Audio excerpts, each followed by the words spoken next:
Hello, good evening, and welcome to Tier 3 of the 2020 Burger Fest rankings. Hard to believe we've got this far. We are past the halfway point and almost into the top of the top, the cream of the crop. These are the ones that are better than average, but not quite top 10 material. There's some really solid burgers in here, folks. And some of these we actually had to dig to find something not to love. Let's start with O'Reilly's Irish Pub. This was a huge surprise to both of us. We didn't have a lot of expectations going in. It was a moose burger, and honestly, with all the toppings that we saw on this, we kind of thought, this is just going to be fine. But it was so good. Everything worked. Took us a little while to realize that the leeks and the bacon fat and the savory were in the patty itself, and then the rest of it was topping. The patty was really good. Moose is very lean. It's a very lean meat, so it does lead to a dry patty sometimes, but having that bacon fat in there really kept it nice and moist.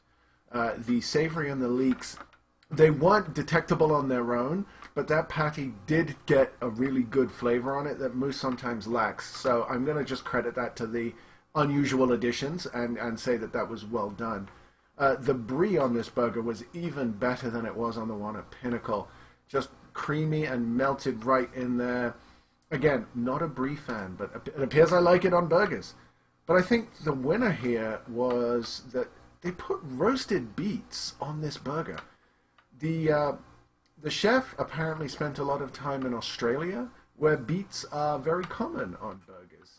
So despite my natural aversion to all things Australian, because I'm British and we're going to get the ashes back, the burger really benefited from having those roasted beets on there. Could have done with more of a char on them so that they did actually taste roasted, but otherwise nothing to complain about. The chutney, the tomato chutney, was out of this world for me. It had raisins in it! Raisins! I love raisins in savory food. They just work so well. And that chutney was really needed to give an extra flavor note to this burger. It really added and gave it a good sort of layer.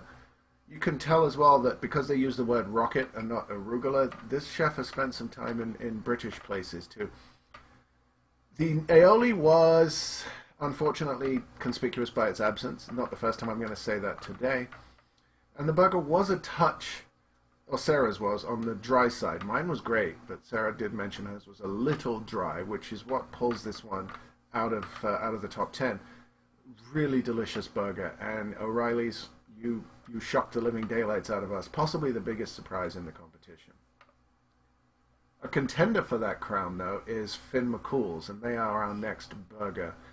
I'm not going to try and pronounce the Gaelic word that they use to describe this burger, but apparently it translates to party. I got to agree. This is the highest ranked chain restaurant in our competition. And, wow.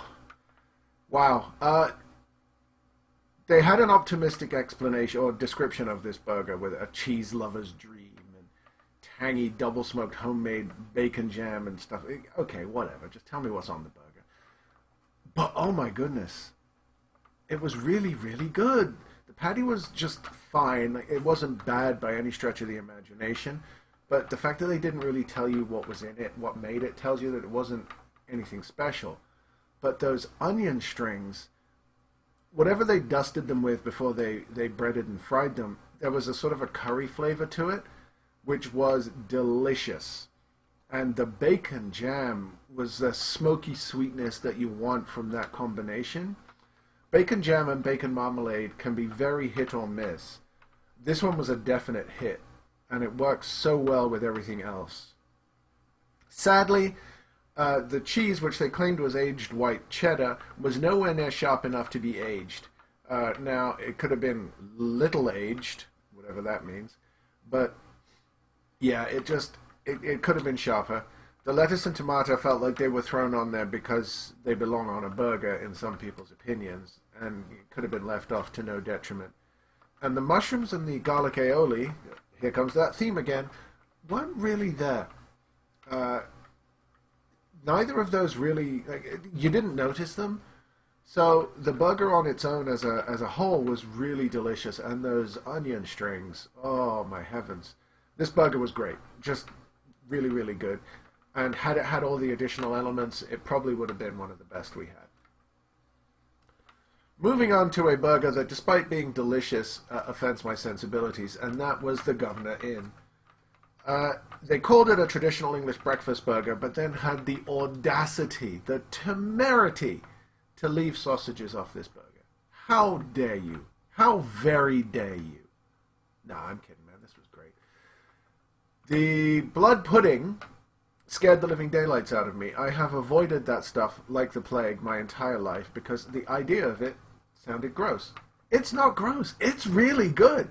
And on this burger, it was a really welcome addition.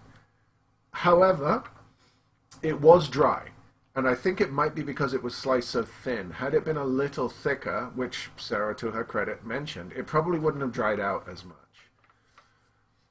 The bacon was a little muted. The steak sauce, which should have been brown sauce, but it's hard to get that here, so we'll let it slide, wasn't as strong as I would have liked, but it is an acquired taste, so that's probably intentional.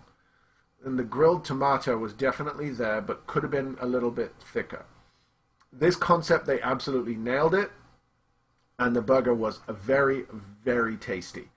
One thing I will add, the beans that they served on the side, apart from being undercooked, really should have been on the burger. Sometimes beans can be really thin sauce, and it would have made it too soggy. In this case, though, the beans were thick enough that it wouldn't have damaged that integrity at all. And just to add, Sarah really thought the egg on this was perfectly cooked. Alright, so next up is a surprising one again. It's the St. John's Fish Exchange. Spoiler alert, I don't really like fish. I've tried some has been okay, none of it has really blown me away. But when you look at all the fish ingredients on this, I was not expecting to like it. It's worth pointing out, mustard caviar is mustard and not caviar.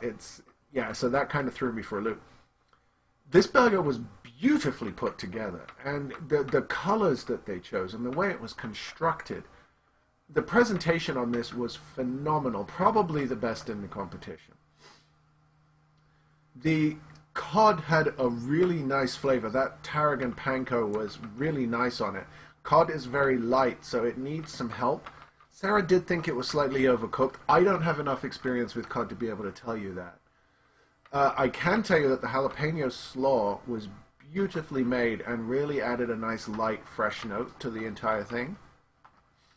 And the buttermilk ranch, it was definitely ranch, but the caper and dill flavors didn't come through as strongly as I would have liked, but probably shouldn't have because it's very easy to overpower cod. What pulls this down, though, is the calamari. I have tried calamari before, and it's not my favorite, but I do know that it was, when it is overcooked, it becomes rubbery, and this was pretty rubbery. So that's where we're losing some points here, but in terms of being beautiful, this is definitely top of the list, and if you are a pescaphile, you probably want to go and try this. Last one for this tier is PJ Billington's, which is in the Ramada Hotel on Kenmount Road. They have had a couple of unlucky entries in this competition. This one is not one of them. They really made a delicious burger here. If you're going to have a lot of spicy elements on a burger, you need something to offset that, and that peppered goat cheese really did that job very well. I love a pretzel bun in general, but there's just something about pretzel buns with chicken, or crispy chicken burgers in particular, that sort of ups both elements. If you saw the picture, you'll note that it said it was supposed to be a jalapeno on top. That is no kind of jalapeno I've ever seen. But I'm not really going to mark that down since it's technically not part of the burger. The marinade, though, it said it was beer marinated. You could have fooled me. You could have marinated that in hot water and I wouldn't have been able to tell you. There was no flavor to that whatsoever. It did stay crispy, and it was a really hefty, thick piece of chicken. So you actually did feel like you were getting your money's worth on this one. It was really well put together. Worth pointing out, Sarah thought she had too much jalapeno relish on hers, which gave it too much of a vinegar taste. I didn't have that issue. I also didn't have too much honey mustard. I don't particularly like honey mustard, so I'm not going to complain. But if it's supposed to be on there, then it should be on there. And although I did get a faint flavor for it, probably should have had more of it on there if you're going to advertise that as part of it. All right, that's Tier 3. When next we meet, we will be coming back with the top 10. We are really into the cream of the crop here now. Make sure you like, comment, and subscribe. It really does mean a lot for a struggling young man trying to get through. And stay in your house, stay safe, flatten the curve, and hug your loved ones. We'll see you soon.